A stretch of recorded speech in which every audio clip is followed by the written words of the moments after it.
Just in terms of a few housekeeping comments at the start, if I can. Staffordshire and Stoke-on-Trent Integrated Care Board meetings are meetings in public, not public meetings. The meeting is being recorded and will be available on the ICB website after the meeting. I will invite questions from members of the public at the end of the meeting. We will also be taking questions that have been submitted in advance shortly. I'd also like to thank Bucky Adiemo, the Chief Executive of Combined Healthcare, and Joe McRae for hosting us this afternoon. Joe's done a sterling job of setting up this wonderful technology that we're going to use this afternoon. I did say when I walked into the room, it's almost like being asked to read the 9 o'clock BBC News in front of all this wonderful technology. So thanks to the team at Combined for enabling us to use the facilities. We have apologies today noted from Claire Cotton. We have Neil Carr, who's represented by Liz Lockett. Liz, welcome to see you. Josie Spencer, Non-Executive Director, Shokat Lal, Non-Executive Director, Chris Eibel, and John Rouse gives his apologies. At enclosure 1, we've got the Leadership Compact. Just to remind everybody, this is an important document that guides the way in terms of the way we conduct our business. We'll return to that at the end of the meeting to check that we have done just that. Can I just pause for a moment and ask any board member who may have a conflict of interest on any item on the agenda today, please declare it if not already done so. No? Okay, thank you. We'll move then, if we can, to the minutes of the meeting held on the 17th of July. And if we could go through those, enclosure 3 for accuracy, page 1, page 2, page 3, 4, 5, 6, 7, 8, 9, 10, 11, 12, 13, 14, 15, 16, 17, 18, 19, 20, 21 and 22. Sorry, Chair, sorry, did I run away with that? On page 12, yeah, to be absolutely clear, I think the position in respect of we approved some policies at Policy Committee and reported that the minutes don't reflect the fact that the board actually ratified those decisions, and that needs amending correctness. So yeah, we could just have that amended to confirm. Yeah. Thank you, Heather. I know Sarah's online recording the meeting for the minutes. We'll make that amendment. So thank you, Heather. Everybody else happy with the content of the minutes? Yep, thank you. So we received those, and thank you to Lisa Ellis for the production of those. The action log, we have completed actions to be noted by the board, nothing outstanding. No escalations anybody wants to raise on those, thank you. So we'll move into item 6 if we can. Any questions submitted by members of the public in advance of the meeting? I'll just turn to Tracy to run through those if I can, Tracy. Okay, thank you, Chair. And received questions from Mr. Ian Syme, who is present here today. And his first question is that the ICB quality report points to send 0 to 25-year-old population numbers in the ICB being 35,464, or approximately 11% of that 0 to 25-year-old age group. In England, this entirely SEND population receiving support is approximately 14.2%.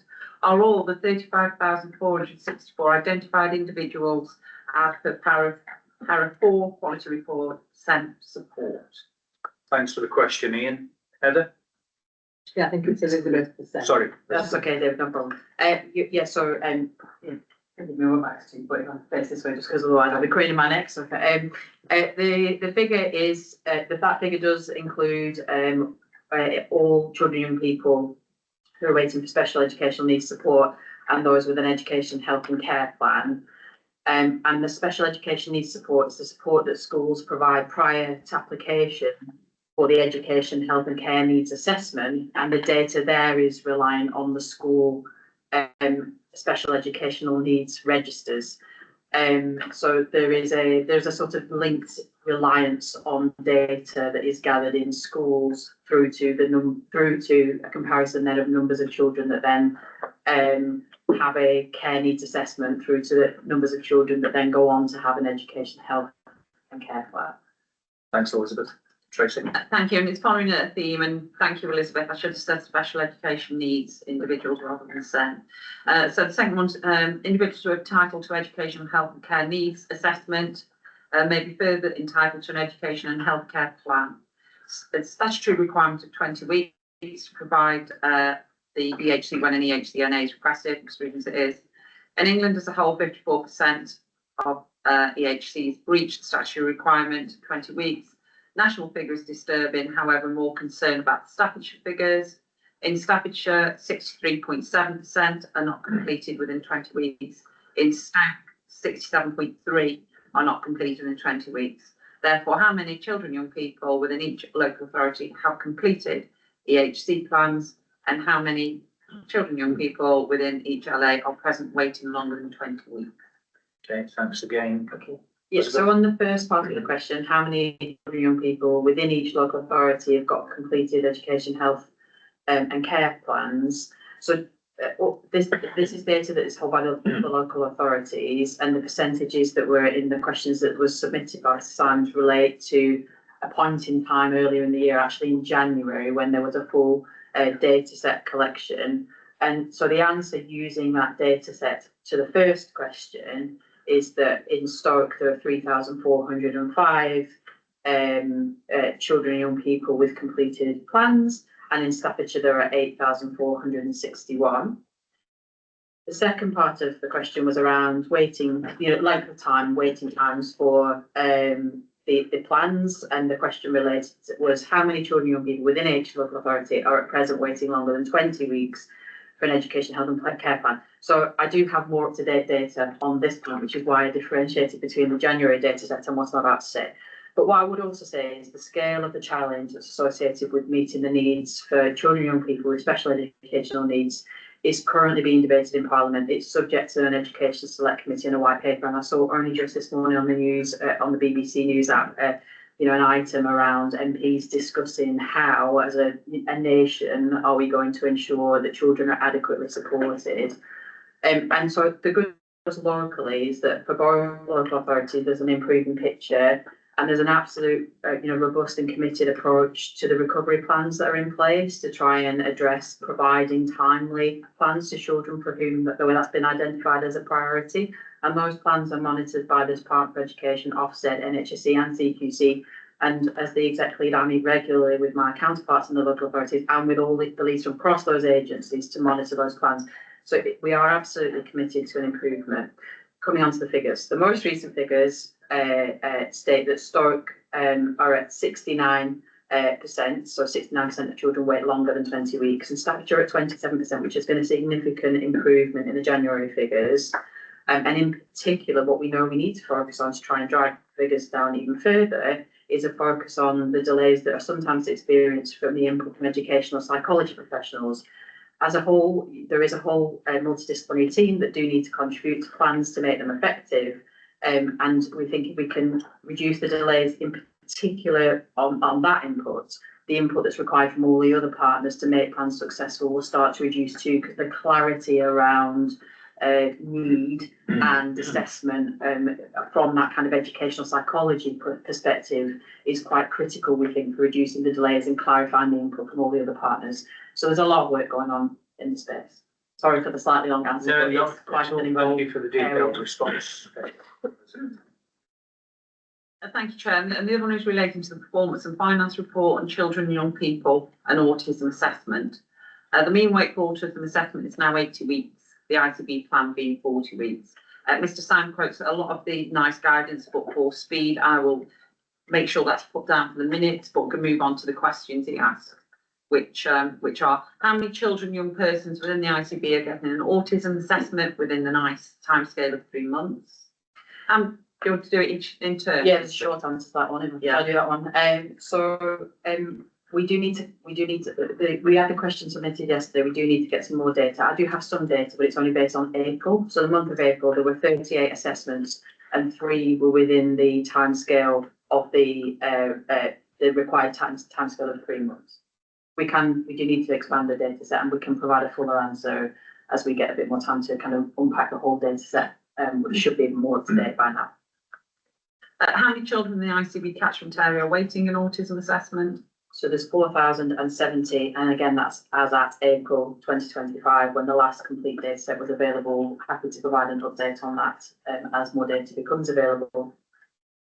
And given that there are identified wait times for autism assessments, are all children on the waiting list for the assessment assigned a case coordinator within an autism team whose duties are identified within NICE guidance? Yes, so I think the question went on to say, if not, why not? So Yeah. I'll answer the are they, and then if not, why not? So not all children and young people are assigned a case coordinator. However, what we do have in place is a multidisciplinary team approach and a waiting well approach.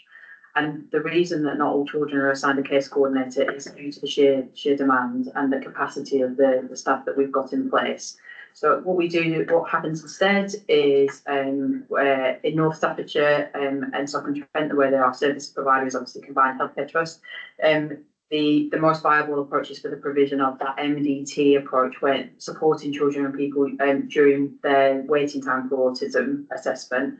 So while waiting for the assessment, autism assessment service links with families and service users and link them into the wider system to try and provide additional support while individuals are waiting.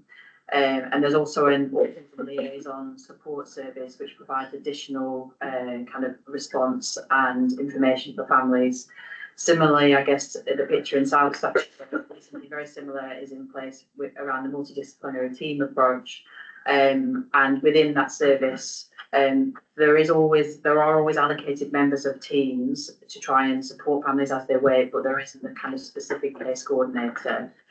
What I would say, the only other thing I'd just say is just the kind of big picture on these services is that the referrals on our caseloads have grown significantly. So, for example, the caseload for North Staffordshire and Stoke-on-Trent increased from 1,993 to 2,635 between June 24 and June 25. So that's a 32% increase in the number of referrals that we've seen. But during the same time, we have managed to start to make inroads into our wait times.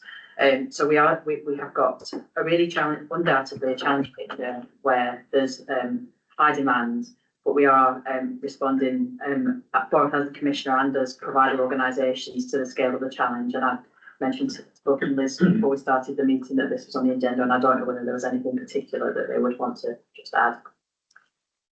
Okay. Thank you, Elizabeth. I think you have talked about the most important bit for us is ensuring that whilst people are waiting, we keep an eye on them and that they're not deteriorating unnecessarily. I guess the other thing to add is that it's unusual to have a single issue, i.e. autism, for those people who are waiting. So whilst they might be waiting for autism assessment, what isn't captured is that they are more than likely on another list with other things that we're supporting them with. Just wanted to add that bit of assurance. Thanks, Bucky. Yeah, just to replicate that, that's also the picture, and obviously from a paediatrics and a mental health perspective, there is that linkage between those teams and the multidisciplinary team that are working on autism assessments. And the other thing to say is that families are given contact details, so if they themselves feel that there's a risk that something's escalating, they are also able to seek that help as well as that more proactive checking as well. Thanks, Liz. That's it. Ian, thank you for your questions, and Elizabeth, thank you for the detailed responses.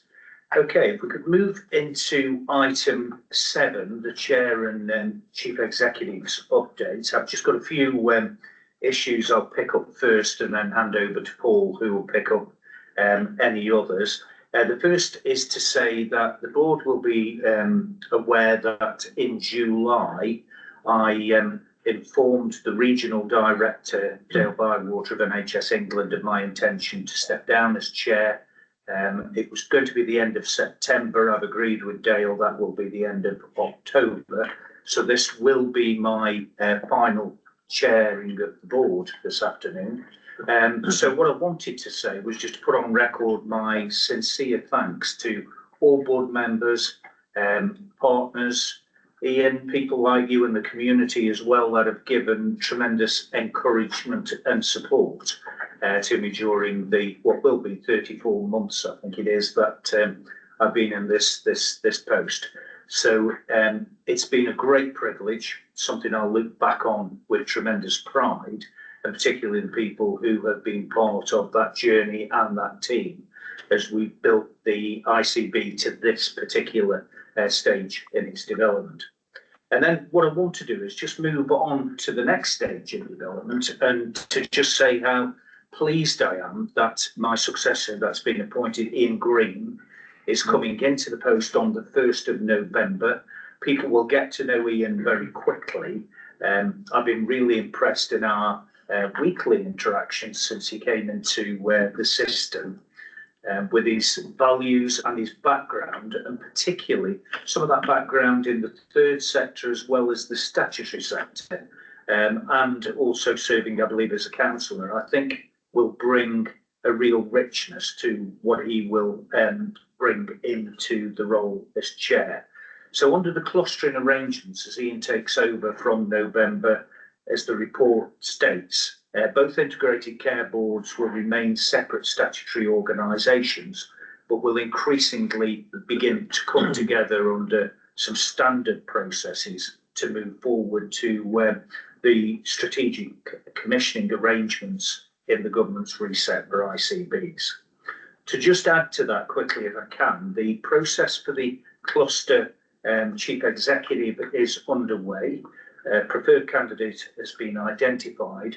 And again, we're just waiting for formal sign-off from NHSE to actually endorse that process. But again, likely that individual will be joining the board from November onwards. Moving on to other areas, Paul will probably talk a bit about ICB reform. Just wanted to note the HSJ award nominations. Always great to see our services getting getting recognised within that framework. So well done to everybody in that space. And finally, and not least, the much heralded league tables have been released for the country. And I'd just like to congratulate everybody involved. Simon, I think the work at the University Hospital, although more to do, as you would recognise, it's demonstrated that holding a 3 has been, quite challenging to keep that in place. And I think testament to the leadership there to try to really turn things around there, as you've very often reminded the board. But I have to say, to have number 1 and 2 mental health trusts in our patch is truly extraordinary. So hearty congratulations to Bucky and the team here, number 1 in the country, and Liz, MPFT, number 2 in the country. A tremendous achievement. So well done to the board and all members of those organisations as well. Paul, I'll pause there if I can and just ask you to pick up any escalations that you want to bring to the board's attention. Thank you, Chair. I just want to pick up on 3 or 4 things through the through what we've talked about here. First one I wanted to pick up, which relates to the winter plan we're going to talk about next, which is about the primary care events that have been held. There's been over 20 local events held across Staffordshire, Stoke-on-Trent over the last month or so. And in some cases, you'll see on there that they've had close on 400 attendees and so on at those, and really, really good work there. Second one is that our weight management hubs are now starting to come into place in September. There are different dates for those across the county. There are 6 in Stoke-on-Trent and there's 11 in Staffordshire, so 17 in total. And those hubs will work very strictly to the NICE guidance, the NHSE guidance that we've got, and we'll work on a call forward basis so that we're doing it in an orderly fashion throughout the year. Second one I just wanted to highlight was finance. And I know, Claire, you're going to talk about the finance report a bit later, but just wanted to highlight In the paper here, we've got month 4 figures. I just wanted to highlight actually month 5 figures, and I hope I'm not going to be stealing Claire's thunder in terms of doing that. But you can see the figures there that at month 4, the system position was a 19.5 million deficit, which is 0.4 million favourable to plan. You'll also see in terms of the unmitigated risk, when we first submitted the plan, we had an unmitigated risk of just under 100 million. That came down to 70 million at month 2, down to 60 million at month 4. I'm delighted to say we're now down to 25 million in month 5. So we're chipping away at it all the way through, and a huge amount of work being done by Claire's team and all the finance teams across the whole of the system, working together. There's no one organisation can do this on their own. We've got to work together to do this, and I just want to say really, really good. The third one was the quality and safety report, and Heather, you might be mentioning this one later, but you'll recall that NHS England undertook a quality assurance review of our QIA process.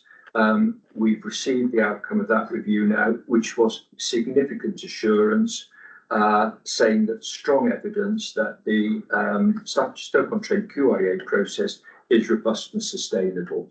And I think that's really, really good to have that external report for us.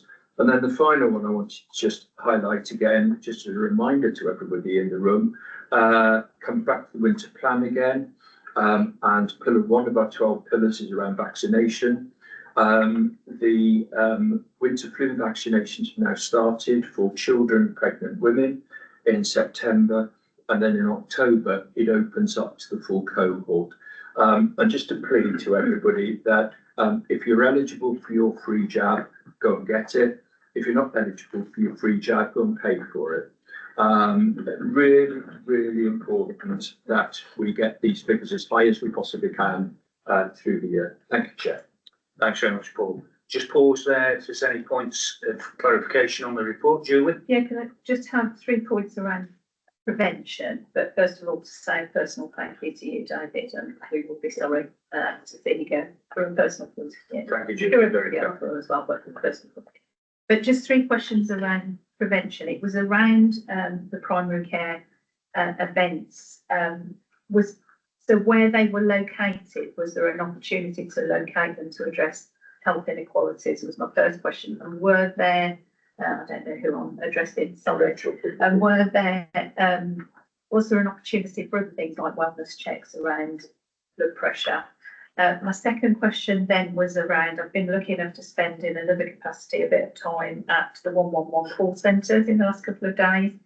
And I was just wondering around prevention, have we got the ability, having watched people actually take calls, to get data that shows where people are being signposted to and how that has impacted on reducing the impact on attendance to A&E?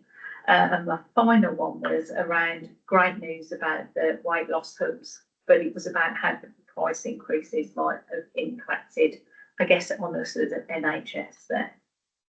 Stuart? So I picked up Thanks, Rachel. I'll pick up the event. So they were located as much as possible to give a board wide coverage. I'm really happy to give that detail to you, if you would like. The other is that they were seen as an opportunity to engage with people at that time when we talked about prep for winter. So there was information about warmer homes, vaccinations, and opportunities for those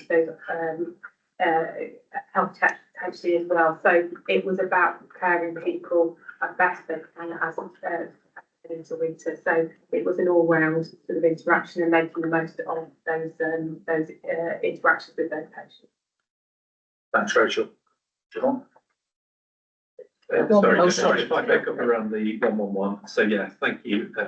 We had a new region-wide provider 111 from last year.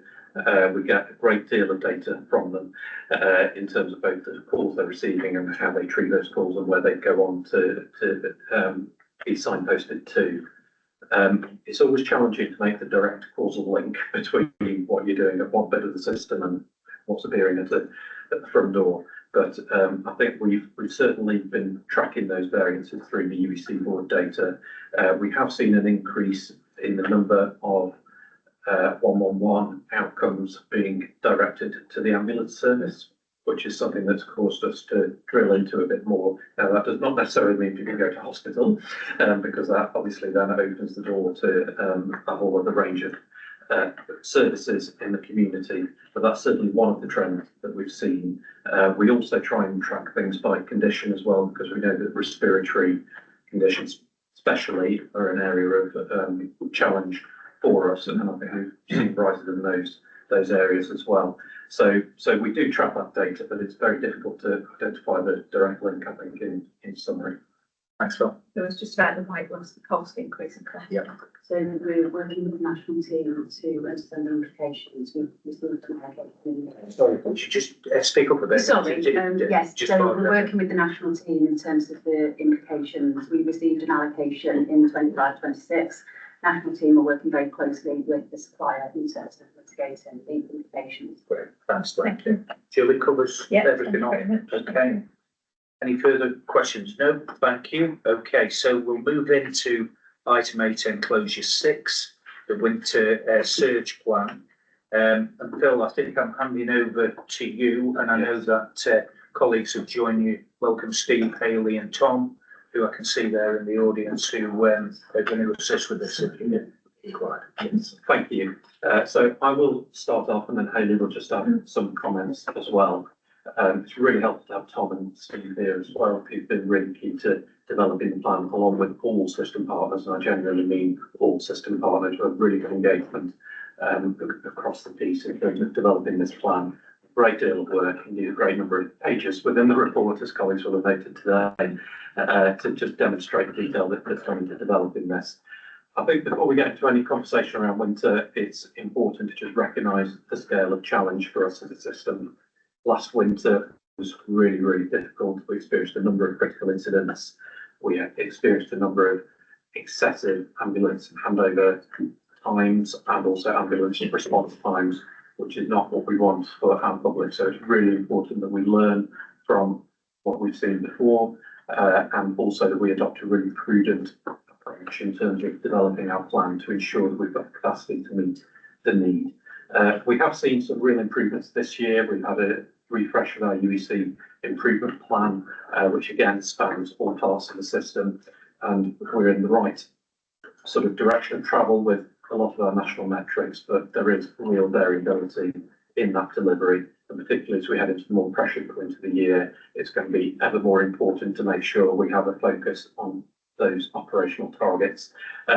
The other bit of context really is around the operating environment, both nationally and locally. We know that last year nationally was the busiest ever winter for the NHS, clearly something we saw locally as well. We also know that as a NHS, we have significant financial challenge. So when you bring these things together to make sure we deliver a safe, effective winter, it's also really important that we're able to demonstrate value for money in terms of the investments that we're making, and that every pound we're spending is having a positive impact on our residents. The approach this year has really been fundamentally different to what we've done before. It builds on the learning, it starts to make some steps, albeit tentative steps, into some of the 10-year plan ambitions, and really just try to take a holistic approach to planning for winter, looking at each part of the system, and Hayley will come on to some of that in a minute. Normally, when we're having this conversation, it's November. Clearly, it's not November today. The national process in terms of winter planning has kicked off far earlier this year. We've got board assurance statements due this month, which we'll round off on today, because that's the key sort of outcome of this board session that we need to achieve. But the point I want to stress is our plan continues to develop. It's still working its way through all of the governance around the system. We've still got a number of bits of challenge and areas to lock down within there. We've still got to fully reconcile the financial implications of the plan. So it's important that that process runs as it normally would, and then we'll bring back the full winter plan for ratification by this board as per normal timetable in November as well. As part of the development of the plan, we've had some support from NHS England, which has taken a number of forms. We had a visit to the system last week where we spent the morning, again, with really good representation from system partners, working through the detail of our plans. We've also had some local and regional / national EPRR style stress testing exercises of our plans. One took place last week locally, and myself and colleagues were in Birmingham yesterday to participate in one that was region wide. They've given us some really, really good learning. So again, the outputs from those will move into the further developments of the plan. I think it's really important to look at the reflections we've had back from NHS England thus far, because obviously it's really helpful to have an objective voice looking in and assessing our plans. They've regularly reflected on the fact, and especially yesterday, in fact, that the system level ownership, the cohesion of the leadership community and the way people work together is really clear and comes across really strongly. They do have concerns at this point in time, which I think I need to flag to the board. One of those relates to the modelling that we've used for demand and capacity. Model that we use, I believe, is now in its 4th year. It develops each year based on the experiences that we see. It is an extremely prudent model in terms of seeking to build capacity against very much a worst case scenario for winter. Region would like us to look more, I think, in terms of practical scenarios and how it plays out in those, as opposed to looking at the theoretical model. So we're just working through some of those queries with them at the moment. The other concern, I think, is around the deliverability and the mobilisation on maths of all of the schemes that we need to do and various approvals we need to get through to get to that place. So those are very much in active discussion at the moment. A few other points from me, that the plan that we've got really sits in the context of the wider UEC improvement plan that we have as a system. It's not just about capacity when you get into winter, this is about the ways of working as much as it is about adding extra bits on the various parts of the pathway to be able to cope. You'll see within the plan, we've got some real innovation.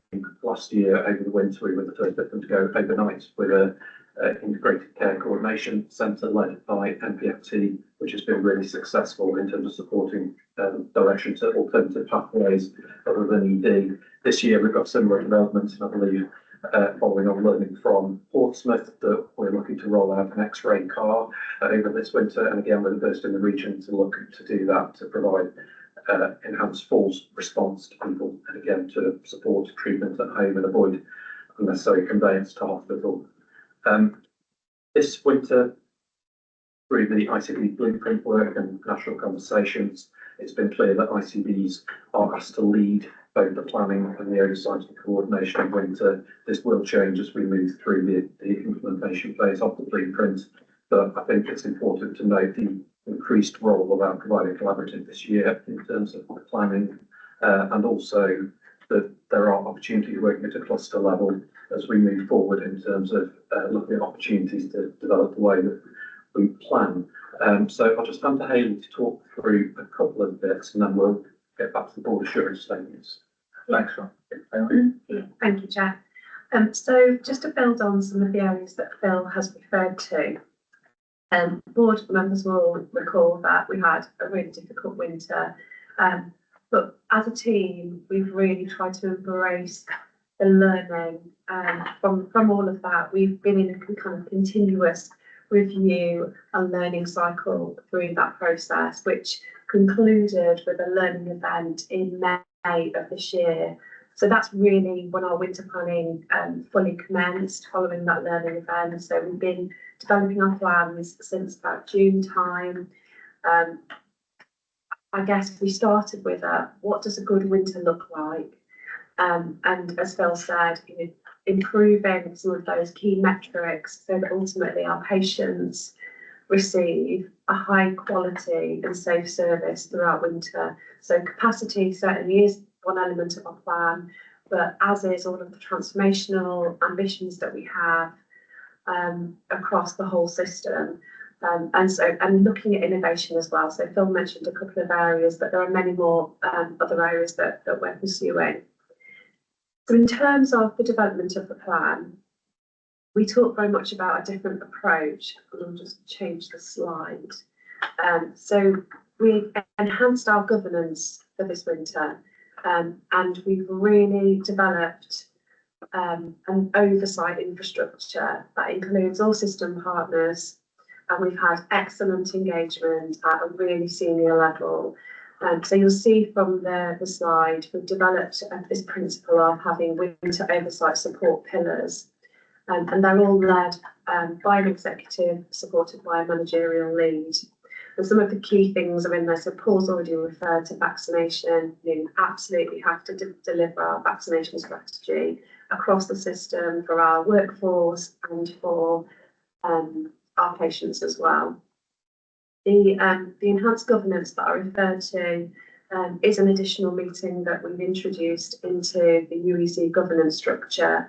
And it has at the moment got quite a high commitment in terms of the meeting frequency. So we started off meeting weekly, and the focus had been very much around the development of our plans.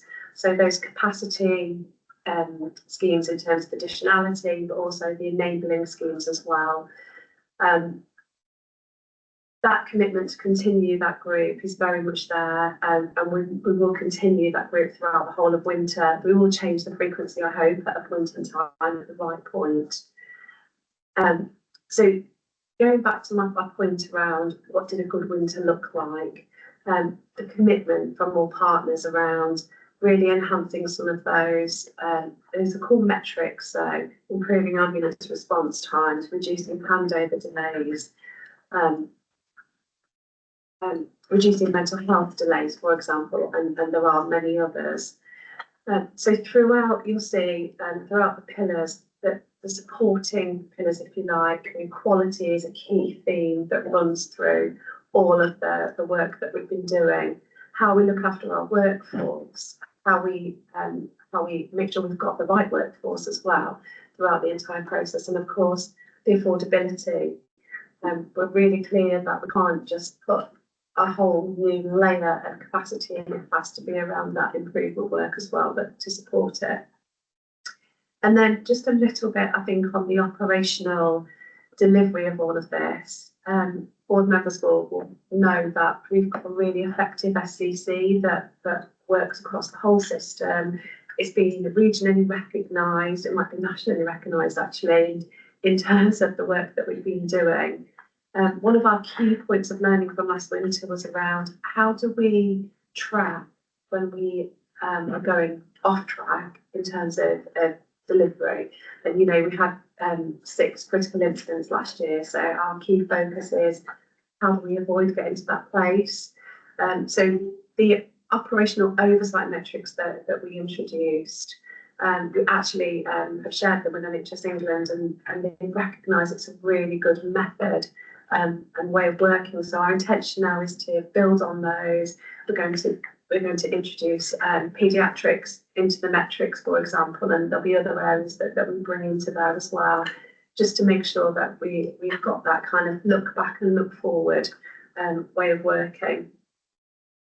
So I think that's all from me. I'm just going to hand back to Phil just to go through the assurance statements. Thank you. Can I just check, Chair, are you happy to go straight into the assurance statements, or do you want to? Yeah, that's the question. So let's just pause in case there are any questions that colleagues want to raise at this point. So let's take Julie and then Siobhan. So mine was just about the regional oversight arrangements. How much can their comments, recommendations direct the form of the plan? And if there are associated financial implications associated with that take us out, so finance being a separate thing that we don't want to talk about, but how can it actually impact on forcing us to spend more because it's the right thing to do? Thanks, Jim. Yeah, I think if I start off, I may want to come in as well. And I think the message from Region is clear. We've got to be able to obviously balance our books, deliver our financial plan, but we've got to deliver a safe winter with adequate capacity, make sure we're not causing unnecessary harm, and make sure we're providing the best possible outcomes. So as a board and as a system, we've got to work through that and balance all of those things. And it's difficult. It is really difficult, particularly in this context. To be able to do that, definitely. I don't know, Claire, if there's anything you wanted to add for finance. No, I think you covered it in terms of the expectation around delivery of ensuring a safe winter, but also delivery of the financial plan. So if there are implications in terms of finances from this plan, we will need to make sure that we work with any of the mitigations. We've got a session tomorrow with some key partners to actually go through in more granular detail what some of the implications are. So it's still working on that. And what I would stress is, albeit it may not be appealing to look at the financial ask now in terms of winter, it's far more costly because the demand will come. It's far more costly to respond to it in crisis than it is to plan properly at this stage and put in the right capacity. Sure. Just to say that this came to the quality meeting yesterday. Steve and Tom came and presented, and there was quite a lot of challenge, and it's quite good. It's clearly a dynamic situation. And just what you said today, Phil, I've been reflecting on the discussions we had the other day, but in terms of what you said about capacity isn't the be all and end all, but notwithstanding that, the capacity does give you the headroom to do these innovative things that you want to do. And it gives you that space to potentially do stuff that isn't going to cost a lot of money. And I just wondered, given some of the metrics of performance now, like lengths of stay and discharge, and Tom did say we've got some anomalies in terms of how we might interpret that. Is there any plan to, for example, do some rapid work on improving discharge or delayed length of stays, just to help do that? You know, like the old-fashioned maid events where it gives you that breathing space to then do something a bit innovative that's a little bit different to people to work differently. Yeah, no, absolutely. And as you say, the plan has to be a mix of physical capacity, new things, transformation, doing things differently, but then also efficiency and productivity, and ensuring that we're supporting our clinicians at all parts of the pathway to make the right decisions. So I know certainly from a UHM point of view, that standard work, discharge work, flow work is absolutely central to your improvement plan, Simon, as it is in the system as well.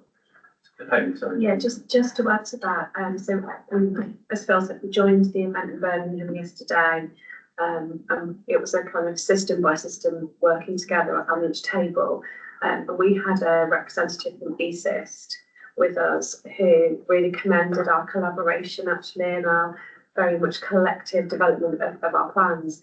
But they're going to be working, or they've started work with UHM around some of those discharge processes as well. And so I think that will be really beneficial. The other piece of work that is part of our improvement plan is around our discharge to assess efficiency and productivity. Because we know that there's some opportunities there. So it's not just about the acute sector. And then I suppose our more tactical action is around our HIT approach, which is that thank you, acronym. And we're proactively planning around the Christmas period, which we know is a really challenged time to have those sessions taking place. And as you say, it kind of gives a bit of headroom and support for identification of discharge. And the quality team need that with support from Dr. Fawcett. So we've got a lot of different things that all kind of form part of the plan. Thanks, Siobhan. Mike? Yeah, just a couple of points from me, really. First of all, I think it's a really good plan. I think it's very, very well put together, and clearly an awful lot of constituent elements working with the ICB provider level. But I suppose the flippant point is, you're right, we need to deliver it, we need to deliver it on the budget. So that's the key point for me. The second part of that is there's lots of complexity in here, as one would imagine. And there's a lot of work being done in terms of establishing the actions, the mitigations, performance indicators, etc. Do all the constituent elements fully understand and support each other? What I'm worried about here is everybody doing the right thing and we get a strategy mismatch. Yeah. So it's how do we get that communication across the piece? Simon, do you want to? If I may comment on that, because I think it's worth repeating that we're doing this stage of the process much earlier this year than we have ever done before, and I think that is to be welcomed. And we had our winter assurance meeting last week, didn't we? We've absolutely built in the whole lessons learned from last winter, and that was back in May, we've already heard. And I think what came across really well as we sat there going through all of the plans in detail last week and all of the pillars we went through last week with NHS England and joined up all of the elements were, so it followed on. So, no plan is perfect in it until you're absolutely convinced that it is delivering consistency, and we know consistently, and we know it's going to be a difficult winter because it will be, and we won't look back. So we're looking back and with fond memories at it.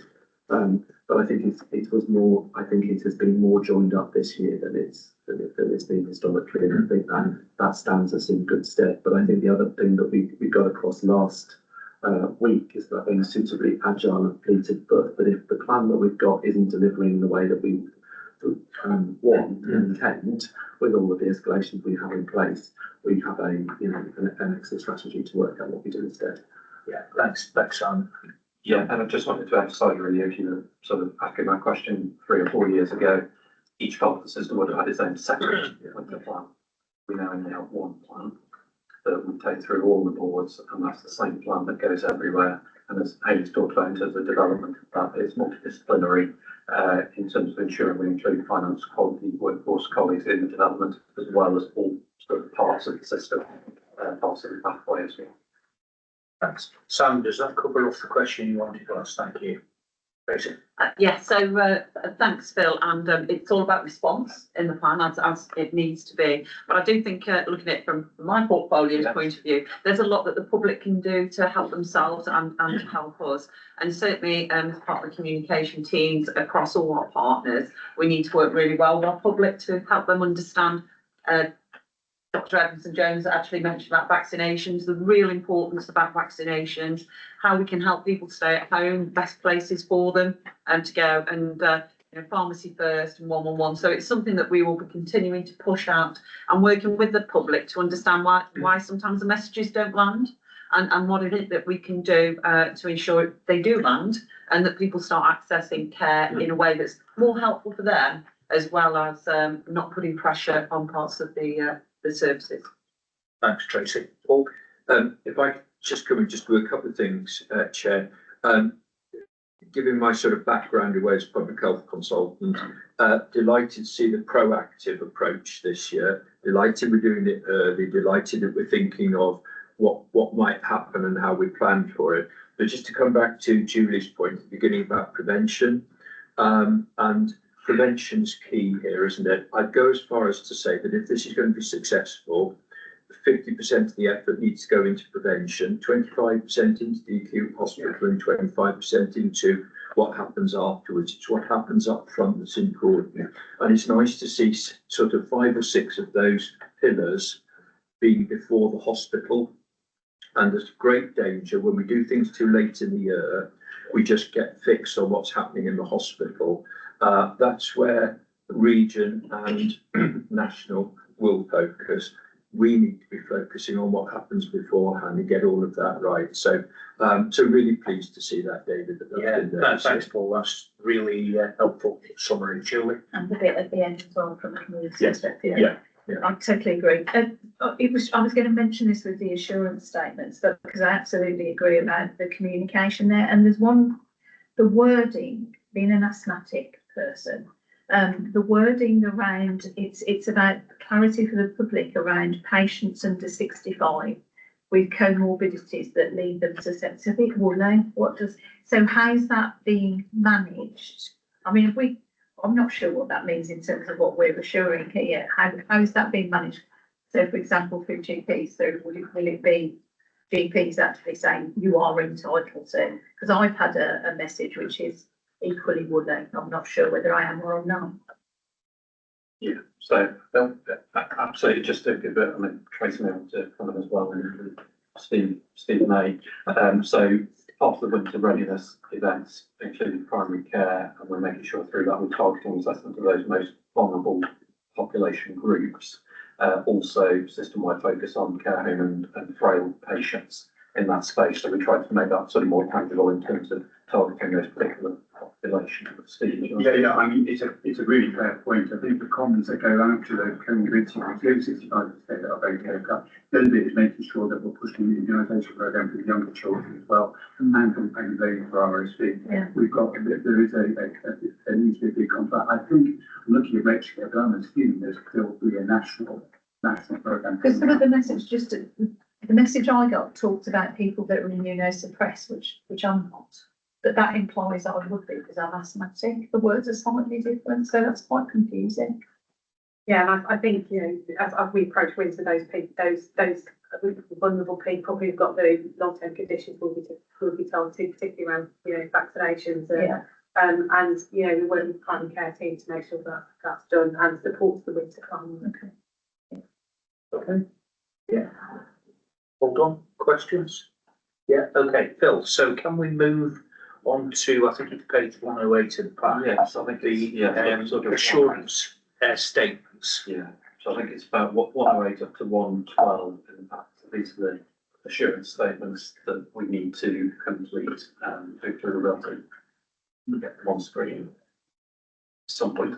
There we go, they're there. So essentially the ask of the board today and to be signed off by chair and chief executive by the end of September is to confirm that the board is assured around this 2 pages, I think there are, of statements.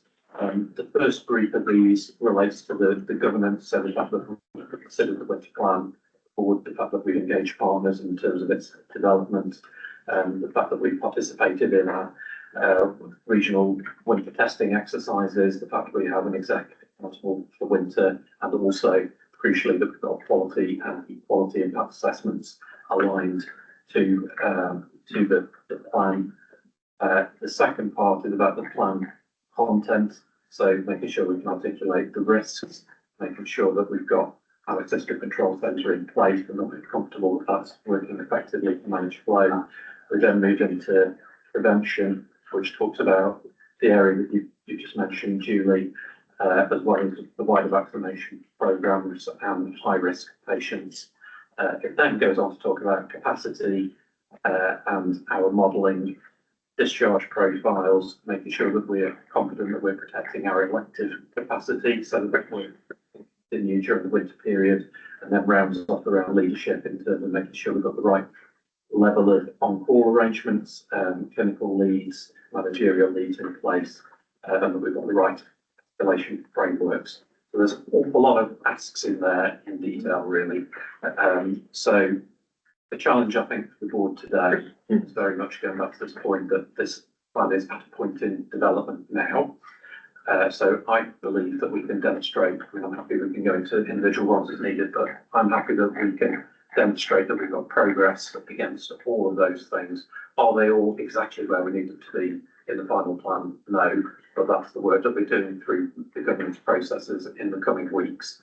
And I think from my perspective that we would be answering yes here, but then providing additional comments and clarifications in terms of what the next steps are in order to be able to lock down the final plan. That's all right. Yes, so Phil, thank you for that. And I think, you know, the fundamental point, as you've referred to, is we're signing this off in a point of time. Yeah. And so let's be honest, we would be lacking in our duty as a board if we didn't dust this down on a regular basis. Yeah. And through our subcommittees that oversee this and the wider system work that Simon referred to, you know, this needs to be a live document that is flexed on the basis of learning. It's almost like stop the line and reinvent the processes if something goes wrong as we move into it.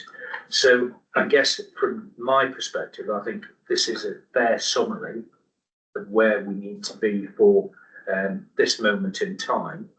The submission, when does this need to go back, Phil? The 30th of September, and indeed all of, sorry, I should mention that each of the provider boards has to go through this with their own set of assurance questions as well. I believe North Staff's combined has taken place, FPFT is scheduled, as is UH&M. Okay, so can I just check our board members' content that this is, you know, it's a marker at a point in time. It's a document we need to go back to manage the expectations quite rightly of NHS England, who are managing central expectations. And I think it's incredibly helpful that we started this process earlier in the year, and it's enabled NHSE to give some constructive feedback, because external scrutiny of this is really important. The more eyes over it. Tracy? Yeah, and I think it's just important to say this does feed into our board assurance framework, so it isn't just something that we sit here and sign a document on today. It's part of our dynamic risk monitoring and part of our risk strategy as well. So there's always that continuum around statements like this that will be part of our business as usual and board assurance framework. Yeah, thanks. Phil, the other thing you referred to, and I think we probably should return to this in the recommendations, just is around full sign off the board. Yes. And I'll just ask you for an indication, when do you think that could happen? Yeah, so our normal process is that at this point of the year, we're working through committees, we're working our way around provider boards, getting sign off, and also local authority groups. And once all of those have approved the plan, that it comes back to the ICB board for ratification. So what I would propose is that we allow all of that work to continue that we've articulated today, taking on board all of the learning points, action points we've mentioned, and then return to the board in November for ratification as per the normal timetable, if that's okay. Great, thanks very much. And just before we move to those recommendations, Simon referred to the improvement in system-wide working on this and the way that teams get together. Steve, I think you are a real veteran of this. I was just thinking either a t-shirt like with how many times I've sat in front of presentations that you've brought clinical assurance to this. So to you, Hayley, Tom, everybody who's given us that assurance, a big thank you. You know, this is a really tough gig. It's great to see that critical incidents were looked at in detail for 24-25, the links back to the risk register in the back, as Tracy describes. So thank you. So we're being asked today to review and confirm approval of the system surge plan, recognising the dynamic nature of the plan and what we're signing off, and that the integrated care board is asked to review the ICB board assurance statements and confirm approval for submission to NHS England by the end of the month. And Paul, I think that falls to you and I to sign that off for onward transmission to NHSE. The board content to approve that. Thank you to everybody. We will move straight on if we can. Let's just go into my agenda. We are now going to move on to item 9, enclosure 7, which is the system board assurance and framework Q2 25-26 report. Claire Cotton is unable to join us, and Tracy has kindly stepped into the booth. Thank you, Hayley. Thanks, Steve. Thanks, Tom. Chair, thank you. So all colleagues all recognise that they saw this last time we met in public. We're just trying to get into synchronisation now. We've gone to bi-monthly boards and to fit in with the committees. So it's not being repetitive. It's actually us trying to get in line. So we are driving the committee work going forward. You see the strategic risks are still assessed at high, but that does reflect our continued complexity as a system. Each committee is asked to revise the rationale for each risk level and assess the progress made and against the impact mitigations and controls. Each SBAP has in there a future actions section, and Q1 progress and impact against the plans is detailed in there, but also then what the Q2 processes should be. And these are really important for each committee to look at to ensure that we are doing what we say we're going to do. If we haven't done what we say we're going to do, then why not? But has it had the right impact? Do we have the right mitigations in place? And if not, what should we do different? And as I said earlier, you will see in there on some of them, certainly SBAP 1, around winter and what we're doing in part of Q2 for winter into Q3. So it is here for board to look at. I won't go into detail. Hopefully, when we come back to you with Q3, it will be in a different sort of format. Yes, every committee will have the detail, but what we want to present to board is a much more, I want to say in your face, this is our issues and part of the system board assurance, rather than all the process that's within there, however important that is. But we're just working to make sure that we don't lose anything within that, and hopefully we can bring it. And also it will be more easy for the public to understand and to test and challenge us against our risk and our assurances. So I'll leave it there, Chair, as people may have comments. Thank you, Tracy, for that. Mike? Yeah, just for me to say that as a relatively new member and taking control of the Strategic Commission and Transformation, I find the document really useful because it makes sure that we stay on track, that we're doing what we're supposed to be doing, we're not going out of the parameters, etc. So from a terms of reference document, I think it's excellent. So thank you for taking the time to put it. Thanks, Mike. Echo that. Julie, sorry to put you on the spot, can I just turn to you as audit chair, just to give Yeah, any no. observations to that? Yeah, as we've talked to Tracy and I speak, it is about making sure those actions actually achieve those outcomes. That is really the outcome that we need to concentrate on. Okay, any further comments? No, if not, we'll move straight to the recommendations. We're being asked to consider whether the risk levels and assurance assessments are an accurate reflection of the position and discuss and confirm the adequacy of those controls and assessments. Everybody happy with that recommendation? Thank you. So moving again on, if we can, we'll move into item 10, quality and safety report. Heather, if you could take enclosure 8, and then Siobhan, if you could take the escalation report enclosure 9, that would be great. Chair, your normal style, I've got a few things that I just want to underline or enhance in terms of what's happened since the report was produced. Just to pick up the first point around the QIA review that Paul referred to earlier, really pleased with the outcome of that. However, just to advise that we are in the process of further updating our QIA policy on the back of National Quality Board and NHS England guidance that's been published since. So just to really underline the fact that we are staying on top of that and working at a significant pace to make sure that we continue the work that we're doing. And I think importantly linked to that, just to really, and I know we've got it in the report under 1.2, but to really underline the continuation and the focus on quality impact assessment as we go through the period of not only organisational change, but whilst we're undertaking our efficiency work as well.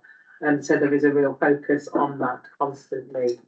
Under section 2, particularly 2.2, 2.3, on the patient safety incident response framework, which you all know, I'm sure by now, we refer to as PSERF. Just really pleased to highlight the patient safety conference that took place earlier in the year, and to say that we've already started to plan the next patient safety conference for January 2026. So we do it twice a year, so it needs to be a rolling programme. But there's been a really important development this year in that primary care now, from the 25-26 contract point of view, if they're registered for PSERF, they are required to apply the principles and to do some learning from safety events. So after a very, very long time, and I know that primary care have always done significant event audit analysis, lots of other things, and I've been around since clinical governance was first introduced, trying to implement it. But I think for the first time, we really are starting to see some progress in the world of primary care, and we look forward to that continuing.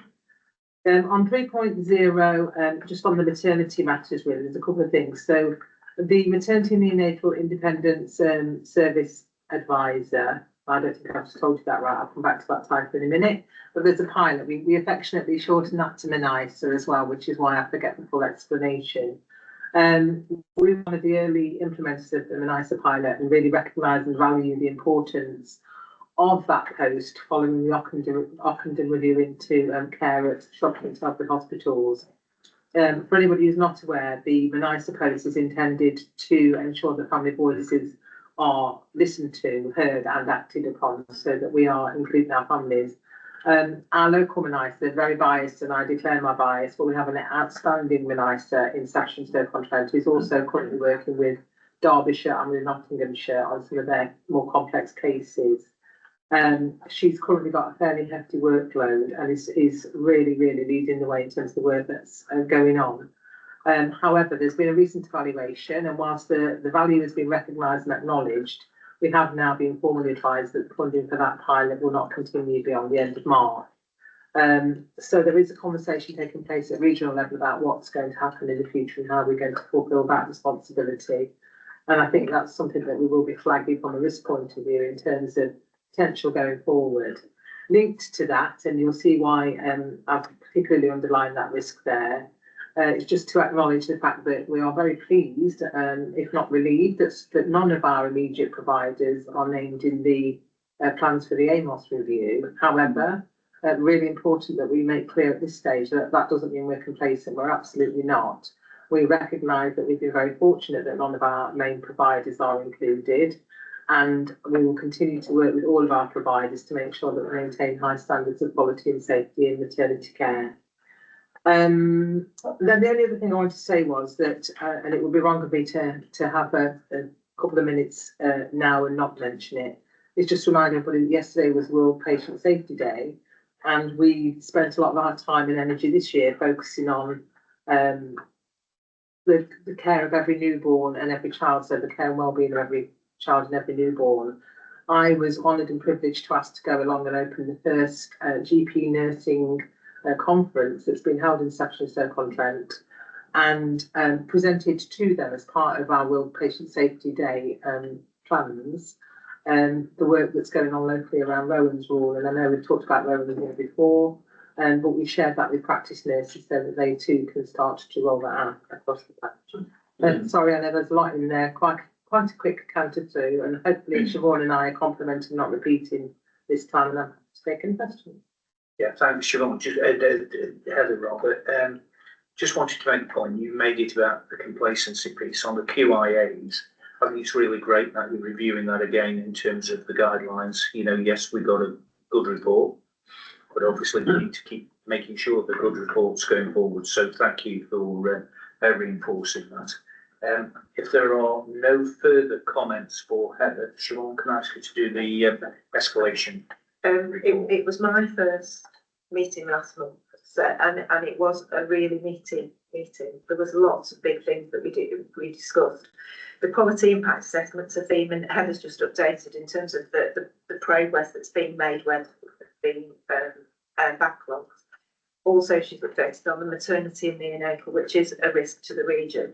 And I do wonder if the AMOS report might actually stir a bit of positivity in terms of it must be done, so funding may be provided or will have to be found for it, but because it certainly seems an important, and if you think about the progress that's been promoted about the Martha's Rule, it could be something that really helps these women when you hear them talking about their experiences. The system quality group is continuing to work across all our partners, and they've been looking at the out of area placements for mental health patients, and that's still quite a challenging area for us.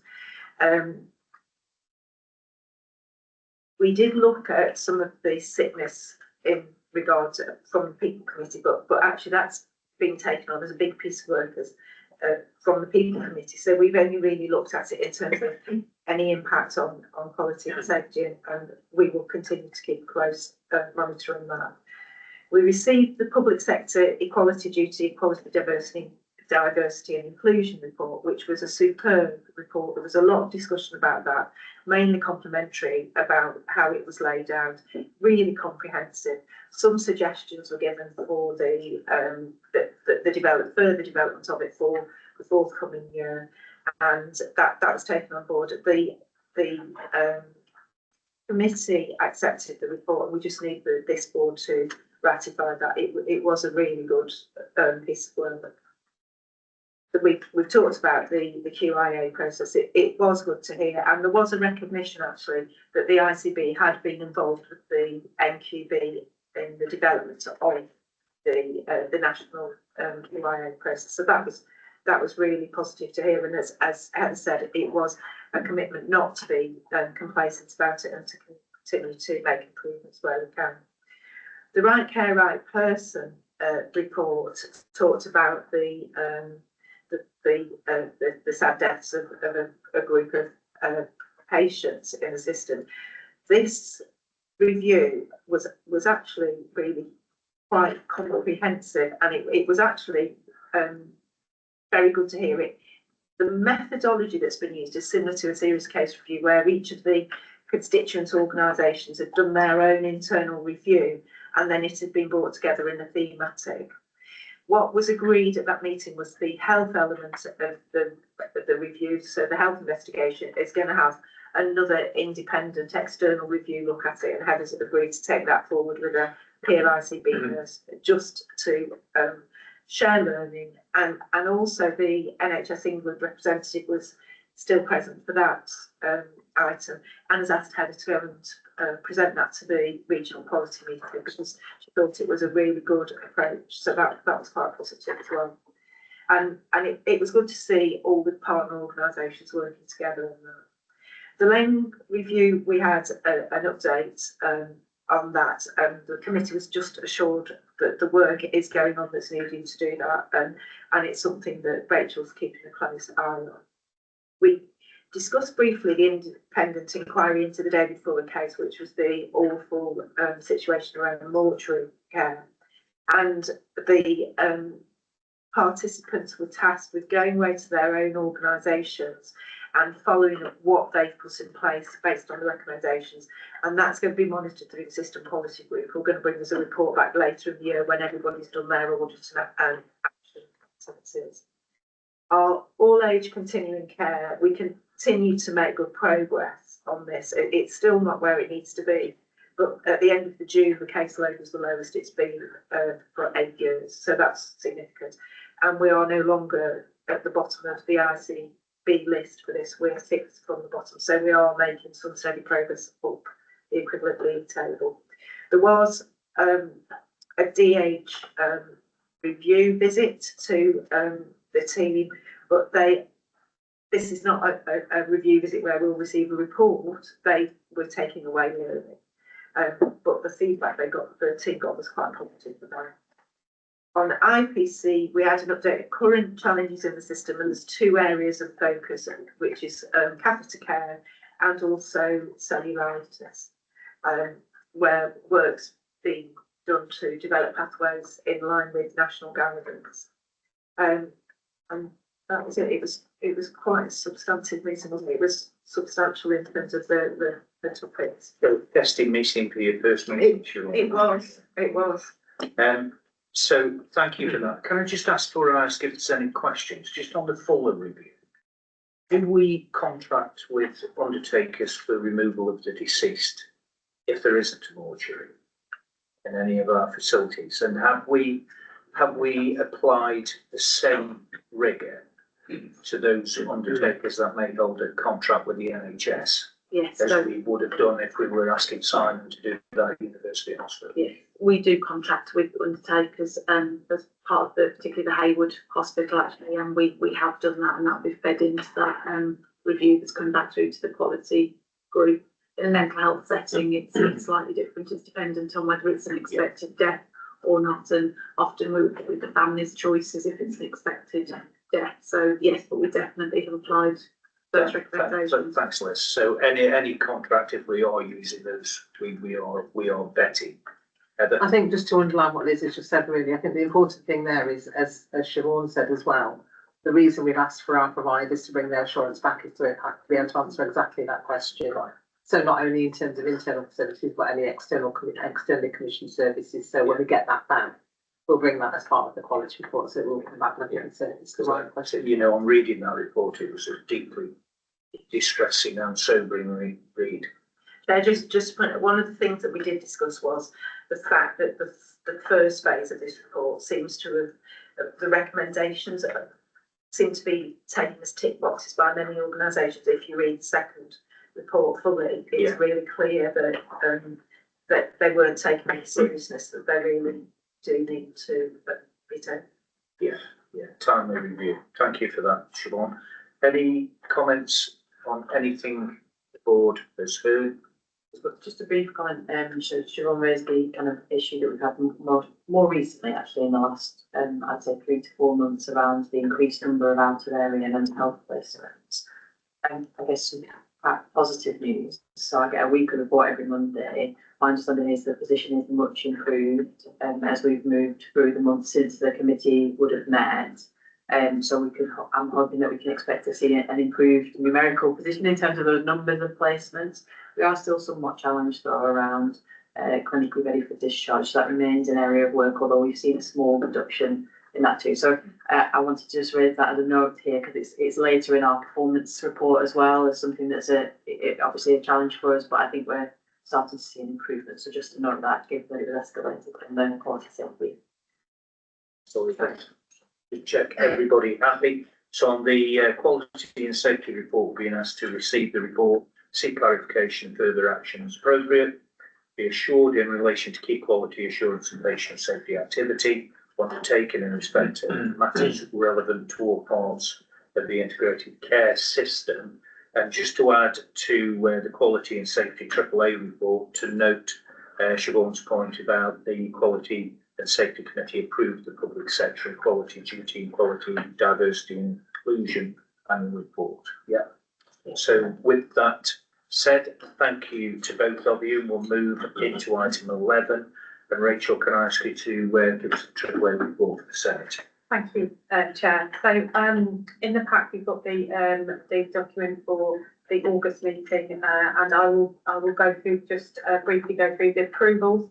As you know, we get the Integrated Medicines Optimisation Group that report into the Senate, all the sign off of their decisions. There was May and June in there with a range of nice TA specialised drugs funded by the NHS, by NHSE that were placed on the red formulary. We've got an additional drug that's for allergic rhinitis, a specialised drug, Carizax, that was put onto the red formularies as well. And then we have a discussion around the Regional Medicines Optimisation Group around recommendations for biosimilar drug targets. These are drugs that do have identical action but are substantially cheaper, and there's a regional target of 90% of those switches to take place in a year, and that's supported and as on the ICB formulary to reflect that. There was a discussion around the pharmaceutical rebate scheme policy, but that's clearly the principles and processes of that clearly gets signed up through FMP, but there was a discussion through that. So those are the IMOG approvals that went through. The other approvals was around excluded and the ERP, which is the excluded and restricted policy that we have. So there were some amendments made to that. All of the ERP is reviewed around by the clinical advisory group and is supported by the evidence-based interventions programme as well. Some of those amendments around simple earwax removal, aquatic and animal therapy, they have been tested through evidence through that the CPAC group, and they have been amended and placed on the excluded and restricted policy. There was some around the additional inclusions around the orthotic provision, and the ERP is reflecting we'll just go back to the discussions we've had earlier around the weight management. So the Mounjaro and the weight management drugs are reflected in the ERP as discussed previously. Part of the discussions in the Senate are the ongoing support around the value-based healthcare, which we're working with all partners to roll out a programme. So we've got a supported programme for that. And just for information, really, that we are having working towards a neighbourhood workshop to ensure that the Senate and members and extended clinical community are linked with that programme and the provider capacity. So thank you. Thank you, Rachel. Any questions? Any comments for Rachel? Just again, I reflect on this at every meeting actually, just the linkage between enclosure 8, 9 and 10 is really come on during the course of the board's lifespan. And, getting that high level oversight, and particularly the high level clinical input into this, I think has been an incredible strength. So thank you to everybody involved once again, Siobhan. Just a quick question, Chair. On the orthotic criteria, Rachel, is that more about what you and I might think we've got funny feet, rather than children who need really proper shoes that are going to allow them to learn to walk because they've got... It will just be a few tweaks. I can give you the detail of that if you want to. Yeah, but it's a few tweaks around what we would see that appropriate for those referrals. So I can send you those. If I put that as an action, I'll put that detail into the next paper. Thanks, Rachel. Thanks. Okay, so if everybody's happy to receive those, if we could receive Rachel's AAA report, and to note that the approvals contained at the end on page 3 of Rachel's report have been escalated to the ICB board. Okay, so Claire, and Phil, can we move into the finance and performance Yeah, report. I'm just doing a slight change to the advertised schedule. I'm going to go first this time. if that's all right. First, and then finance, yeah. Yeah, right, very good, Phil. Thank you. Thank you. So I'll just draw out the performance highlights. I think particularly looking at page 168 of the pack, which is around planned care. I think it's really positive to see green on there into the positive direction of travel. The fact that at a population level, we're ahead of plan for our 21st attendance, total waiting list size, and also our overall completion of pathways within 18 weeks is 4.7% above plan. Obviously, we still retain challenges around our long wait cohorts with 65 week waits forecast to continue towards the end of the calendar year. We've seen improvement in orthopaedics, but we've still got challenges around ENT, gynae and ophthalmology specifically. Diagnostics on there, again, it doesn't look very positive in terms of the level of variance, but we know that this is linked to non-obstetric ultrasound being our key challenging area. We are actually seeing real improvement here, and it is improving in terms of both the volume on the waiting list and the time waiting, and that's been driven by additional capacity within UH&M, securing additional capacity at the Cannock Community Diagnostics Centre, and also some really good clinical validation, collaborative work that's been done between colleagues at UH&M and primary care to make sure that we're only carrying out those tests where they're absolutely needed. Cancer performance remains strong overall. We need to keep a focus on skin and colorectal to maintain that compliance as we go forward, but we're cycled on those and making sure we can keep on top of. If we move down to page 171, I think it is, off the back, which looks at UEC. For the reporting month, again, we're showing real improvement, and the fact that for July, we were 2 minutes 41 ahead of our average handover time trajectory is really, really positive. As I mentioned earlier, we struggle with variability, but it just demonstrates what can be done. And we've also seen some real improvement in terms of 12 hours in the department. As I say, demonstrates what can be done, linked to the UH&M improvement programme, largely with wider work around the system, particularly the impact of the new continuous flow model. We have, though, I have to say, struggled to maintain this as we move through later summer and as we're tipping into autumn now, but that is a real focus, as we talked earlier, around winter planning. Virtual wards remains stubborn, I think it's fair to say, with the utilisation improvement plan now in place, which is looking at as much a kind of culture and process as it is at capacity. We've got some new pathways going live in the next few weeks around respiratory, diabetes and palliative care there. And then the only other point I was going to make was around mental health at varied placements, but Elizabeth's brought it up before. But again, just a note the improvement compared to the June position reported in the pack. Thank you. Bill, thanks very much. Very busy period for you with all the winter planning and everything you've just reported on. So thanks very much, Phil, for all you've been doing in that space. Now just check on performance. Is there anything anybody would like to clarify or happy to take the report as Phil's presented it? Okay, thank you, Phil. Bye. Okay, thank you. So I'll take the paper as read, and as Paul mentioned earlier, the paper is obviously based on month 4, and doing month 5 financial positions, which does remain on plan, which is really positive. We had a planned deficit of 21 million. That has been met. That's despite the fact that we've had an increase in CIP requirements in July and August. So I think we need to take positive news from that. Over the past few weeks, there has been a significant amount of work working with all of organisations to collectively bring down risk, as Paul mentioned earlier. So you will be aware that we had a risk of 60 billion. That's now been reduced down to 25 million in terms of the mitigated risk, and we continue to chip away at that, as Paul said. We know that we need to do a massive amount between now and the end of 25 million will be stubborn, so real focused effort needs to go in there, particularly as we also have a further increase in terms of our CIP requirements between now and the end of the financial year. I previously briefed at board the importance of the month 5 position because there is the link to receipt of the deficit support funding. So The national team will be using Garment 5 performance to assess whether or not they have confidence in the delivery of the plan. They will be using a range of metrics to inform that decision, including the current 5 position, confidence in terms of where we are with our CIP programme, and also where we are in terms of any variance to the plan. And as I just said, we are on track.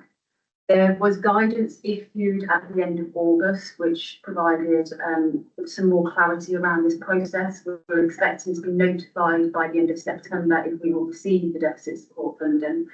And as well as receiving the additional guidance, there was guidance issued around strong financial management and the expectations for all organisations to carry out almost a well-led financial review within all organisations and across the system, which is currently being worked on. We will be bringing that back into F&P for October, and it will obviously be reported through into board as well. So there's a real focus around this area. There is also a group and control checklist, which we will be working on collectively as well. Some other areas I just want to draw out in terms of how things have progressed since the report was produced. So capital, just wanted to highlight and notify board. Whilst we're behind plan year to date. That is typical at this time in the year. However, all organisations are forecasting that they will spend in line with their allocation. National have asked for a more detailed and robust forecast to be carried out by the end of this month. And it's really critical because what they are looking to do is there's a bit of carrot and stick here. So the carrot being that we may be able to access additional capital if we so wish to explore that opportunity. We also may be able to look at whether or not we reprofile some of our high risk schemes so that we take we are able to draw the capital in the next financial year. The stick, however, is if we do not submit a reliable forecast and we slip towards the end of the year, they would look to withdraw that funding from us in the next financial year. So it's really important that we get the capital forecast right over the next few weeks. I did just want to touch upon planning because I want board to hear and understand the level of work that's going into the planning process and the expectations around what needs to happen for 26, 27. So it's positive, it's great that planning has started early. You will know that more recently planning hasn't started until later in the financial year, and guidance was issued in August to support the planning process. So there's 2 phases to this. The first phase that the national team were referring to as our pre-season training. And there's 3 elements to that. There's the understanding what we are getting in terms of the block values currently sitting within provider organisation, and there's a lot of work going on to understand that in more detail. We've been asked to be a pilot site within Staffordshire and Stoke-on-Trent, and we'll be using the work to influence future payment policy, which is likely to be implemented from 2027. There's also a lot of work understanding, forecasting and underlying position that will feed into next year's planning process. And then there is an expectation that ICBs will be issuing community intentions by the end of September. So that's deemed to be the preparatory phase of the planning process. We're expecting allocations to be issued in October, which will then enable us to do a draft planning submission in November with a final submission in December. So a significant amount of work will need to be undertaken between now and the end of December. One final point from me, and then I'll pause for any questions. I just wanted as well to notify board of the new ledger that will be implemented on 1st of October. So all ICBs and NHS England will be changing over to what's known as ISFE 2, ISFE 1. It's ultimately a new ledger system. There is a massive amount of work ongoing within the finance team at the moment to make sure that the transition is as smooth as possible. The governance and oversight is being picked up through the audit committee, and the changeover will happen, as I said, 1st of October. I will pause there for any questions. Claire, thank you. Very full report. Any points of clarification for Claire? Julie?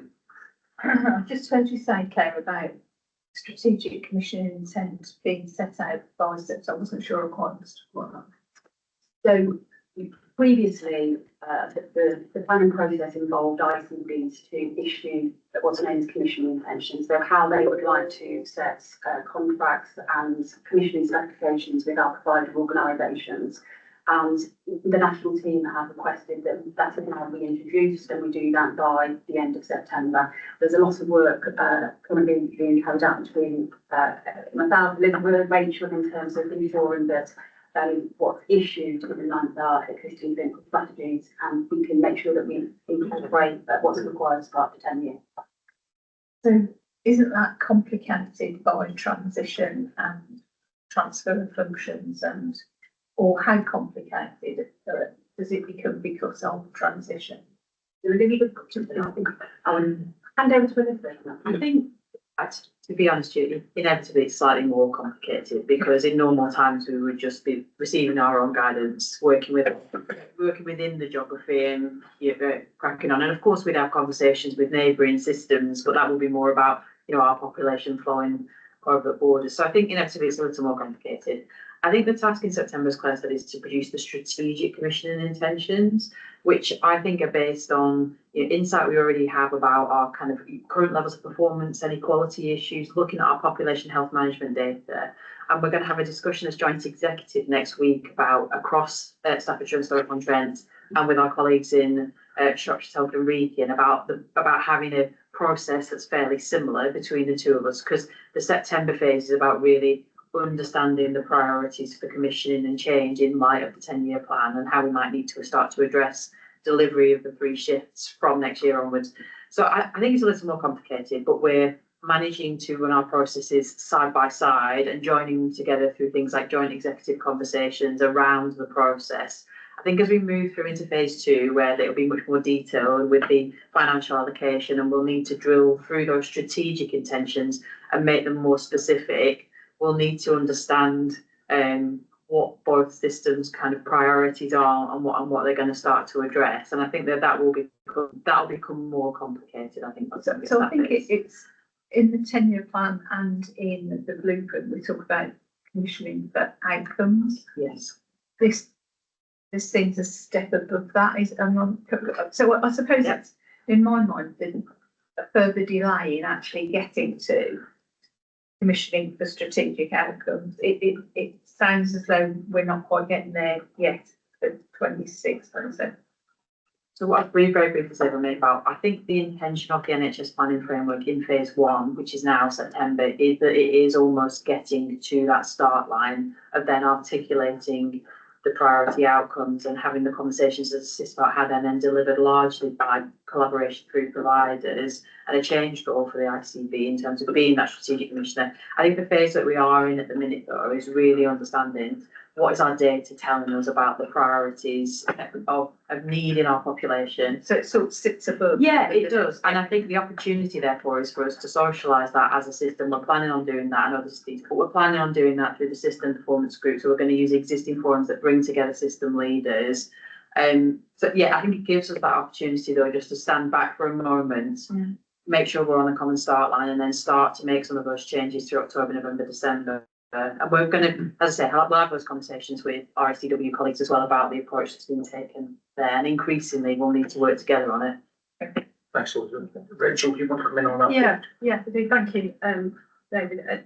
The strategic context is really, really important, and that front end is really what we're saying. Okay. So really, we are in a different strategic context, and I think we need to lay that out, and laying the commissioning intentions out. The clinical strategies that are led by the data. There's a lot there already that we work through portfolios, and there are those areas that we would look at led by the data, and it's sort of it's very much a what and how, and building that document within the environment that we are in at the moment. It's really important, and bringing together what we know about our population. And that doesn't change, does it, really? I was going to say, because providers are actually planning at the same time in the absence of having seen there, but it's not changing that strategic intent. No, and just to pick up your point about outcomes are really important in the way that we move forward in that strategic context. So, you know, defining those in the clinical strategies and you know, translating that into those commissioning intentions is the aim of what. Thanks, Rachel. Thanks, Julie. Bucky, was it on that point you wanted to come in before I bring Mike in? Yes, please, related. And thank you, Claire. I was just wondering and reflecting on, we are a pilot site, or the system is, for the yes, exactly. And I'm in the same boat. So many things going on at the same time that need to be linked. Just checking, are we linking those things? I mean, yeah, it's the short. From our perspective, Yes, it's the short. yes, we are. Yeah. Yes. Short and sweet there, but yes is the answer. But I think, yes, we all need to recognise there is a lot going on and making sure that we are doing the linkages and the read across. Great. Okay, Mike? What I wanted really to do was to bring it back to something Paul said earlier on, because specifically talking about the 95 million and not to keep us awake at night, it's really about reiterating that point that we succeed together or we fail together.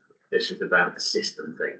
And what will enable us to succeed will be that forecast accuracy, that consistent delivery, and that working as a team. Because all of the great things we've heard about today, the other things going on in the system will be overshadowed if we get that 95 million brought back. So we need to focus on it. Yeah, and I think you're here to that, basically. And so just one final point, just to stress so everybody is fully aware. If we deliver the plan that we've signed up to deliver, it will give us financial headroom next year because we do not have to repay the deficit support funding, which we have had to repay this year, which has created further pressure with us. So we need to do everything to remain committed to delivering the plan. Yeah, mission critical. Yeah. Okay, everybody happy? That's been a lot of discussion, Claire, didn't it? Which is great. So we'll just note the performance overview and acknowledge the financial position. And then Claire, I think you're taking closure 12A and 12B, Josie's AA escalation reports.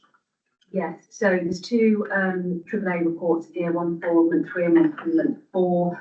If I focus on the month 4 AAA report, I think the most recent, we talked about the 2 alerts that are described in the paper, that we discussed the level of risk within the financial position and what we need to do. But also we've had the conversation, discussion here at board around the government's plan and the next steps and actions. So I wasn't going to add anything further unless there's any questions, because I think we've covered the majority of the content of. Yeah, thanks, Claire. And there's no escalations as well within the report. It's to receive for information yet. So everybody happy to receive the chair's reports? Okay, so we'll take item 13, the ICS People, Culture, Inclusion Committee report. And Amish, I can see you on screen. Welcome. Good afternoon, colleagues. Apologies, I can't be there in person. So I will take the report as read. In terms of the conversation that was held at the most recent PCI, it was primarily an assurance conversation, which links very nicely to the finance and performance conversation that we've just had. The month 4 position was over the overall operational plan figures that we'd expected by 357. That's the first month that it's actually been over within this financial year. So it wasn't a surprise due to the industrial action. So there were some increases in temporary staffing usage, primarily due to that. Having said that, we do want to have some further interrogation from organisations to fully understand whether that was the only reason for the increased usage over that period. The agency position was very low and it continues to be low, so 1.4%, which is really positive. And actually, we're one of the best systems in the region in that space and have been for some time now. So it is primarily bank usage where we are over and we do need to do that increased scrutiny and piece of work.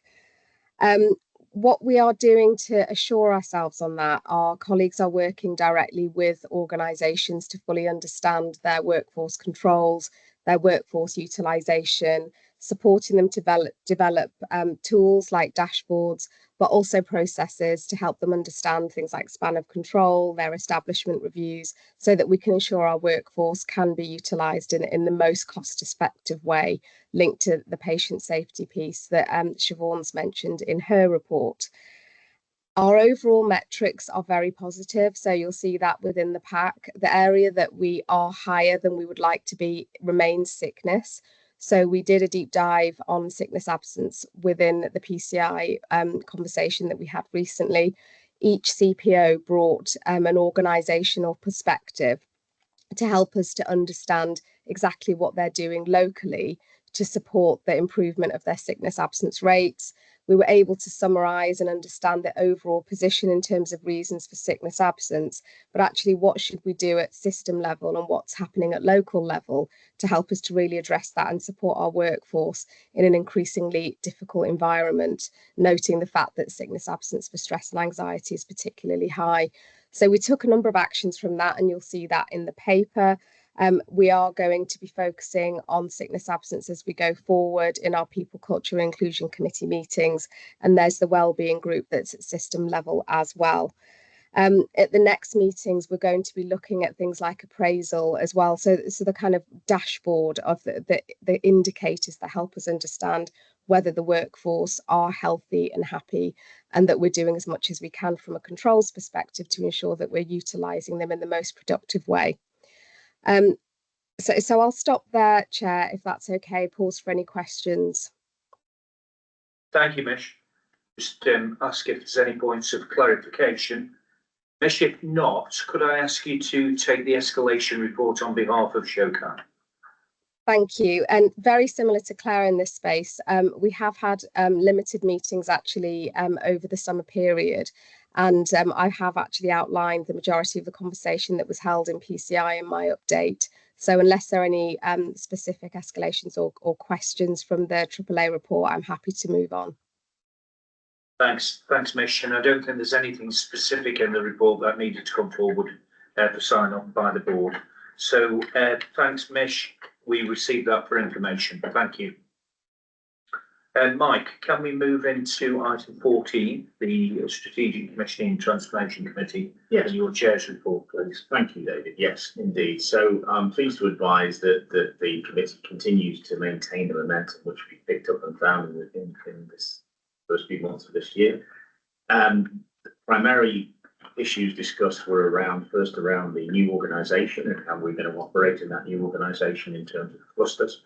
And it was good to hear that the STW colleagues have come together with our local colleagues to understand where we're going to go with that. So there's ongoing work about where we're headed, so that's fine.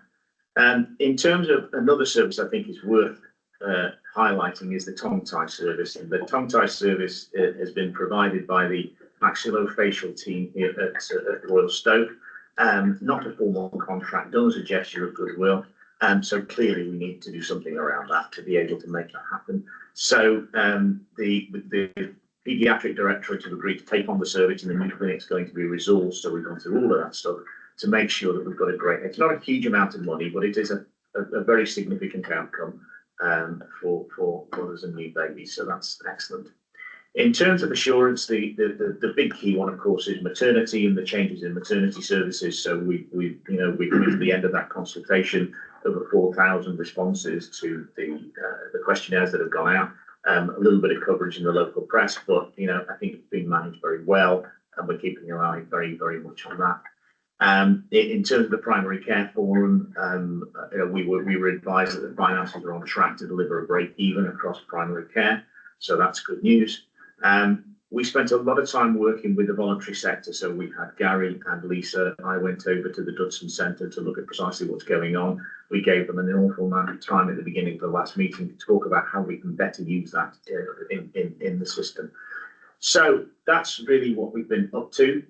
Again, very pleased with the level of engagement, very pleased with everyone's attendance and contribution. So that's it, David. Thank you. Thank you very much, Mike. Any points for Mike, Heather? Thank you. Just one comment really, and hopefully it will again enhance just on the tongue-tied service. So, and we did talk about that, and I know in the committee I asked a specific question around the wider Staffordshire patients, because of course this refers directly to the UHM service. Just to underline and be clear for everybody, that doesn't stop people in other parts of Staffordshire going to other providers. So we still have access to that service for those patients who don't live and live close to and access services in UHM. Thanks. Mike will receive your report and support the committee decisions alerted on page 226 of the pack in the report. Can I ask you also to take the remuneration committee on behalf of Showcat? Yes, no problem at all. It's a very brief one. Basically, it's around assurance, and just to say that the remuneration committee received a report around the performance and appraisal of executive board members, and that appraisal process has been carried out appropriately in line with NHSE guidance and outcomes noted. Thanks very much, Mike, for that. Everybody happy to receive the remuneration committee chair's report. Item 16, I've had no items notified to me in advance of the meeting that we need to deal with today. So we'll move straight into 17 and ask guests either online or in person if anybody has any questions that they would like to raise with the board this afternoon.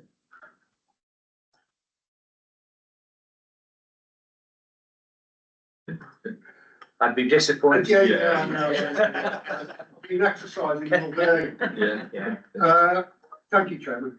When I asked my questions earlier, it was in the knowledge that the astounding news that we've got the two best performing mental health trusts in the Staffordshire area. That's good news for our patch, which is desperately needed good news, to be frank. It's obvious that the mental health trusts have got expertise. They're about deliverability, etc. But there are cohorts, obviously, where healthcare is supposed to be going in with other partners. And I think the figures for SEND and certainly autism assessments, you're way off. I think the whole system is way off where it should be. When I quoted NICE guidelines, NICE formulate their guidelines through evidence. In 2011, 3-month wait for an autism assessment, and I accept when you go an autism assessment, there may be complexities, especially with children. That is exactly the same in 2025, and we've never been anywhere near it. So I think there are cohorts of children, as there are distressed families and not getting the services that are required. And quite frankly, I believe this should be a priority. That's just a comment. Right. Thank you for raising that. Right. Can I get on to my question? Yeah, of course you can. Right. Maternity services, and the maternity service, you'd be disappointed when you ask about maternity, wouldn't you? I would. You mentioned in maternity service the perinatal quality, maternity neonatal voice partnership, safety action 7. Didn't know what that was, had to Google, find out what it was. And this is basically that the maternity neonatal voice partnership should have local women on it, and they should be able to speak, and you have difficulty recruiting these individuals. Some time ago, I raised the question that the Maternity Voices Partnership didn't really reflect the society and the demographic of a specific area which they are supposed to be representing. How are you moving forward in this? Because every scandal in maternity in the NHS, and there have been too many, women's voices, women have said they have not been listened to again and again and again. So it's imperative women who use the services are listened to, and their voice is actually fed into the system. Thank you, Ian, and absolutely a fair challenge, and as you rightly say, one we've talked about before. I think there's a couple of things. So the first one is to link you back to the part of my presentation where I talked about the Menisa. Yeah. Because of course she's got a role as well. But your point about the Maternity and Neonatal Voices Partnership. So just to go back a little bit, the challenge that we highlighted in the report is about the fact that in order that our main provider, which is UHM, are able to demonstrate that they meet the maternity incentive scheme action 7, which is the one you talked about there. Yeah. And therefore, there is some associated financial benefit into that. They do have to have some involvement from the MNVP, so the Maternity and Neonatal Voices Partnership, at various stages of the process.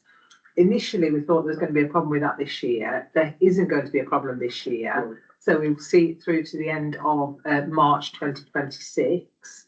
But the longer term plans do need to be clarified. I co-chair the Regional Perinatal Services Board, and it's one of the things we're talking about at our next meeting. So it's an item for all ICBs to talk about at that meeting. I think in terms of whether the MNVP person we've got or people we've got, representatives we've got, meet or fulfil the requirements in terms of our patient demographics, the point that you quite rightly made. I think what we're doing at the moment is making sure we've got somebody in that post, and we've got a very, very capable chair who is working really, really hard with all of our communities to try and do everything she can to make sure we're involving particularly some of the hard to reach groups. So we've talked about them before. And we've evidenced that that can be done through some of the work we did on the freestanding midwife-led units that we talked about earlier on in terms of comms. We've also used some of the maternity money that we've had this year as an ICB to fund an additional MNVP post, so another MNVP person. It will only be a short-term temporary thing initially, but with a particular focus on the neonatal aspects of it. So not just the maternity side, but actually picking up the neonatal bits as well. So we are progressing. I think it's fair to say we've still got work to do before we get to a complete picture, but we are doing everything we can to progress that in year and to make sure that we support our local provider to achieve what used to be CNST. It's part of the CNST schemes. Okay, thanks, Heather. Siobhan, just make a comment to Just wanted to, I'm not sure if you've read the terms of reference for the AMOS review of maternity, but there is a focus on women, Black and Asian women, because they're disproportionately disadvantaged and have poorer outcomes. So I suspect some of what will come out of that, we will be able to take away in terms of the demographics locally. So that's due now to report, I think in the spring is the latest thing that there's about it. So I think there's more to hear on that. Okay, thank you. Thanks, Siobhan. Quickly coming back quickly on maternity, what's the state of play with Queen's at this moment in time? Okay, so obviously Queen's Hospital Burton are part of the University Hospitals of Derby and Burton. I think you know that they had some CQC warning notices. They have 6 out of 8 of the ones from 2023 have now been removed.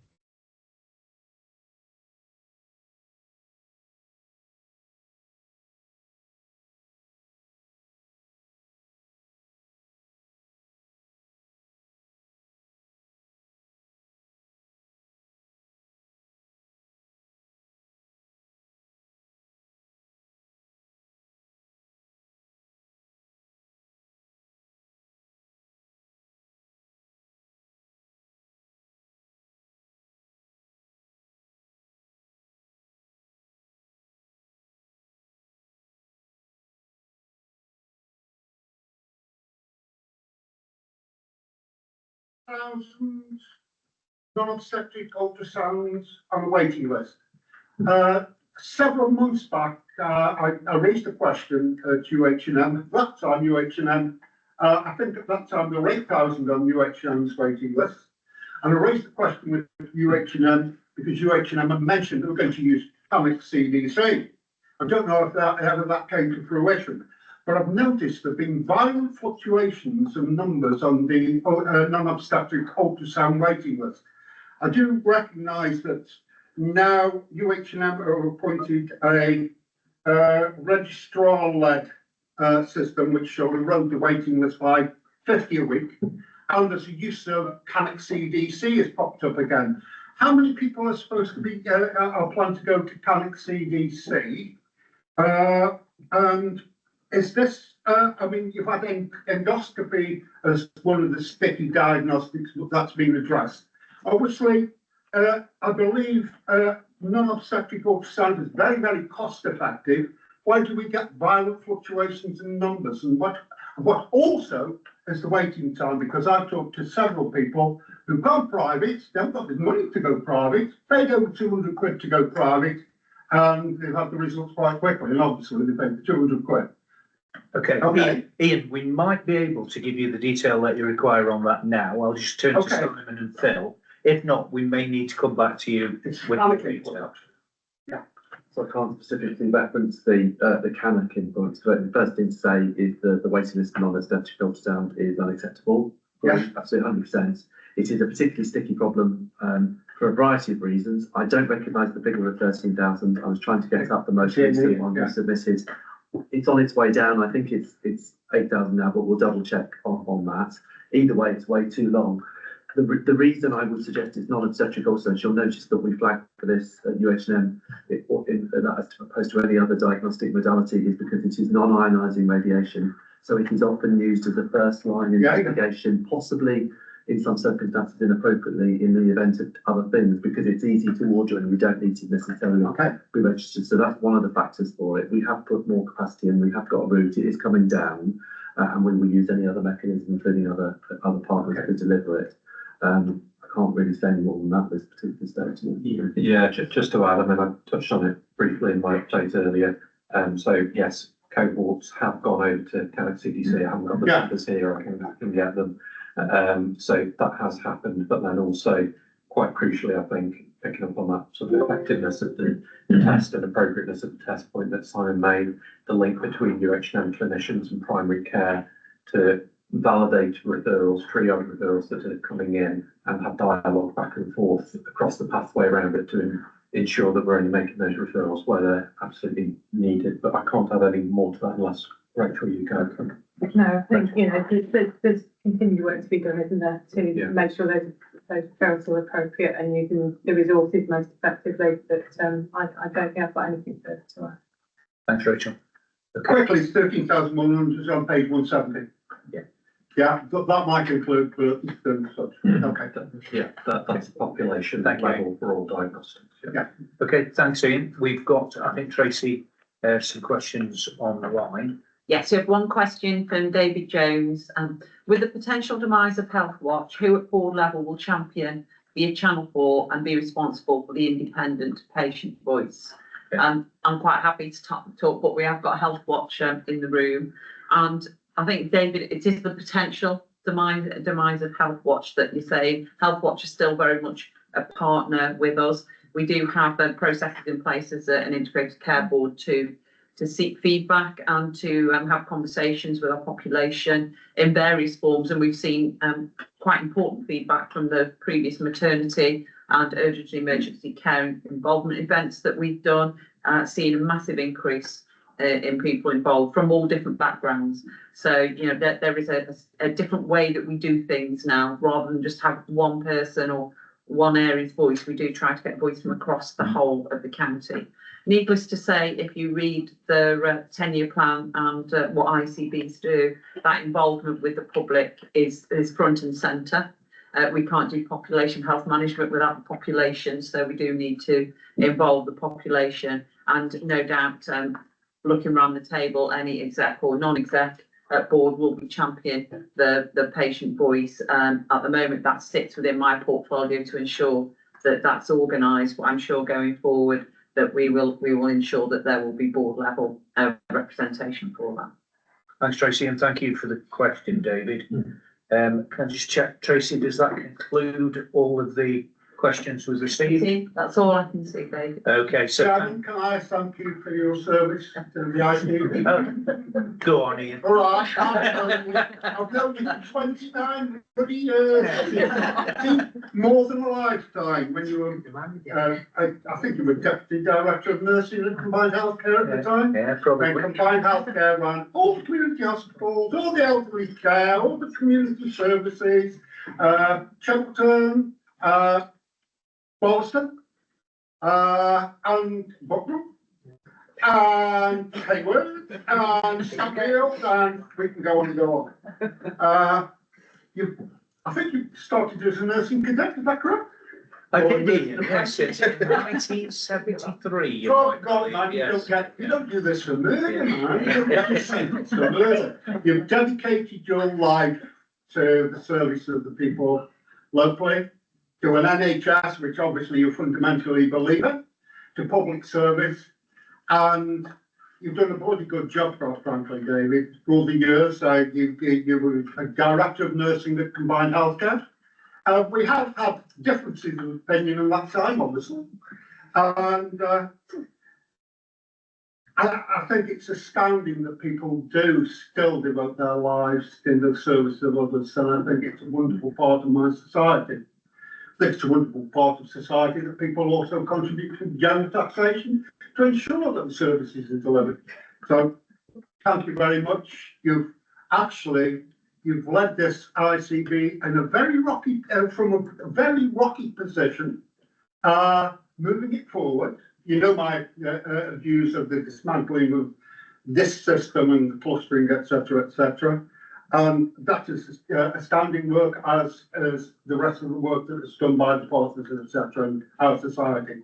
There are gaps, of course, which will have to be addressed. I wish you well for the future, and thank you for your service.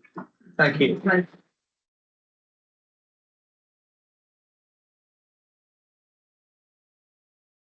I just want to say, I think, we've learned a great deal from each other over the years. Yeah, thank you. Right, crikey. So meeting effectiveness, is everybody happy with my last sharing? So we'll bring it to a close if we can, by half an hour early. That's not bad, is it? And the date and time of the next meeting will be Thursday, the 17th of November, which will be at Staffordshire County Council Chamber. And I'm sure everybody and Ian and other people attending today will give Ian Green the same support that I've enjoyed. So wish Ian all the very best, taking the ICB forward to its next phase. Thanks, ladies and gentlemen. We'll draw it to a conclusion at that point. David.